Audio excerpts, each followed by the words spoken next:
Hey all, Crazymommakelly here, coming at you from my part of PA. Well, I kind of had an accident last night. Fell flat on my face on my stairway. Uh, Landed straight on my face.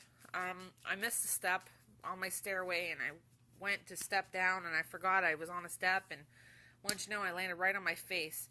My lip was swollen up, but it's not too bad now. I don't know if you can see that in the sunlight, but I got a little cut underneath there, and it was bleeding, so I took a day's vacation from work. I didn't want to, but I did. But I figured I'd just get on, see how everybody's doing and stuff, check in. Remember tonight we're going to get that major-ass storm. I guess we're supposed to get 10 to 11 inches.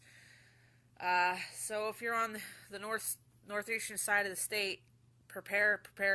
Go get some supplies if you got them and stuff like that. That would be cool.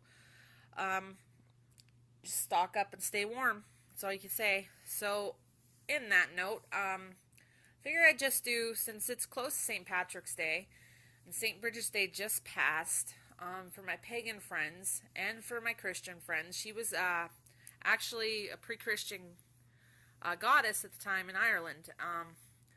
She was really cool, and she was so cool that they canonized her, and they made her into a Catholic saint. Her name's Saint Brigit. Her day is usually February 1st, February 2nd. That's usually her feast day. But before that, it was a holiday known as Imbolc.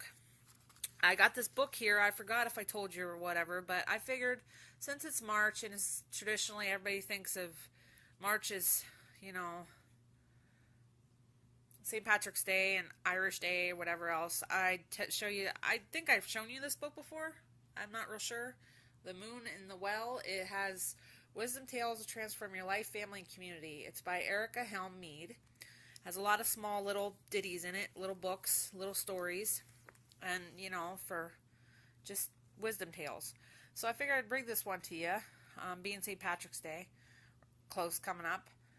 I'm going to try if I can for the rest of this month. I'm going to give you an Irish word each day, and tell you what it means and whatnot.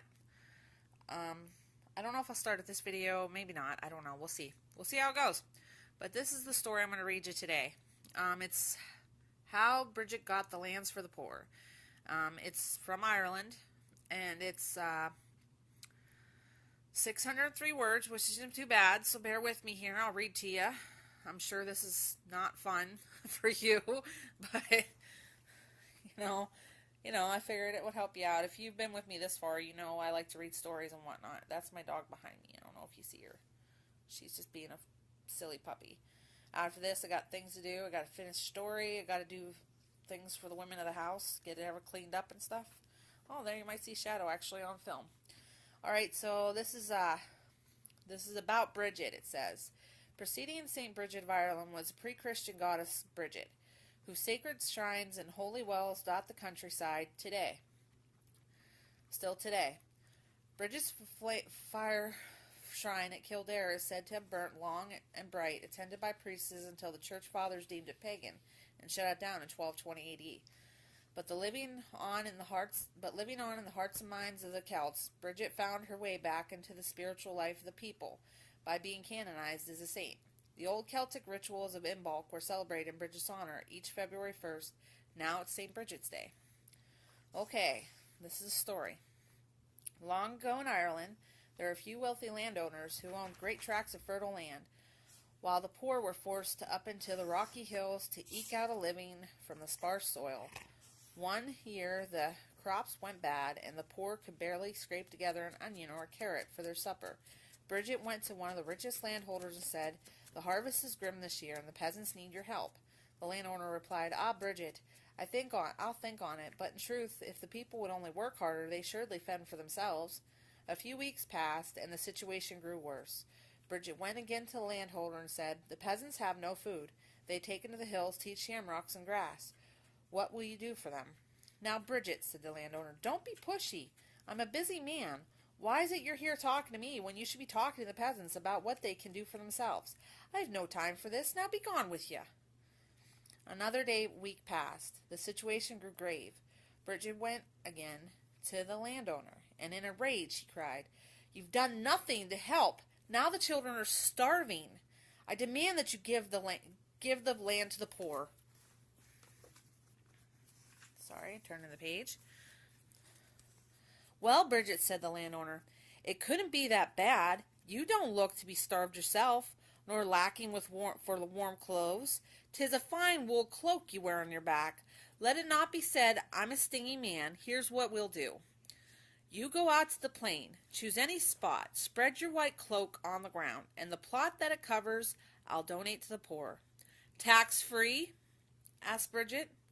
"All right, tax-free," said the landowner, "but don't ask for anything more." So that day, Bridget and the 3 of her sisters went out to the very center of the fertile field. Each took a corner of the white cloak. Bridget said, "All right now, girls, pull it taut." They did so. Then Bridget cried, "Take a step backward."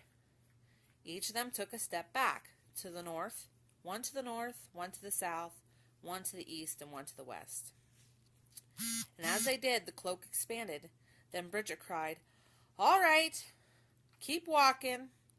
They did, and as they did so, the cloak continued to expand until it covered the whole expanse of the plain.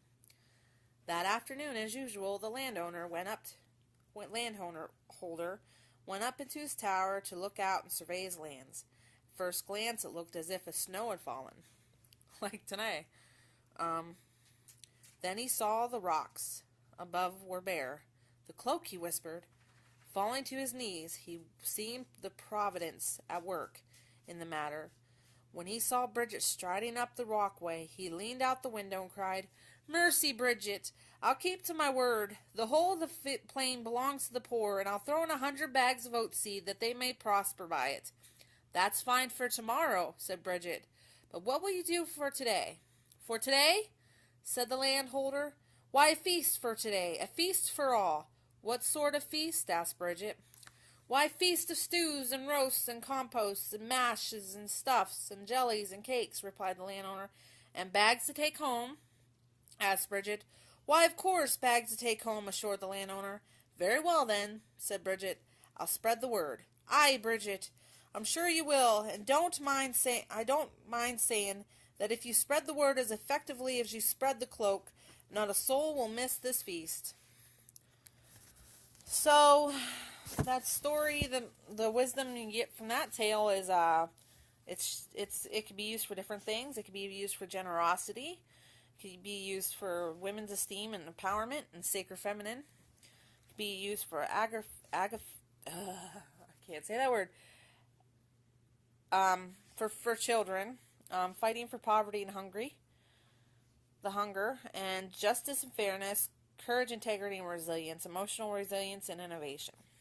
So that's where you go. So remember, that wisdom tale will let you know if you can give. It always makes you feel good, always makes you feel better about yourself, and it helps the person that's in need too. I think that's lacking in this world nowadays. I mean, a lot of people are starting to become givers and stuff, but it's better to be a giver than a taker. Always is. And if you're a taker, be grateful. If somebody gives to you and you have, get back up on your feet or you're doing well, then you should give back to somebody else. It's just how the world works. If everybody did that, the world would be a better place, I think, in one. So what I'm going to do is do the lady of the house situation. That's what I'm going to do. I'm going to chill with my pup, do some housework, take a nap, and just generally go to work. So take care, blessed be, and peace and all that good jazz. Irish word of the day. If I'm correct about this, which I'm pretty sure I am, for the crack. When they say for the crack, that means just because, for the joke of it, for the hell of it. That's what it pretty much means, for the crack. So if you're into your Irish heritage and you're not real sure what for the crack means, that's pretty much what it means. But that's the Irish word of the day. Take care, blessed bees, peace, and keep rocking. All right, bye-bye.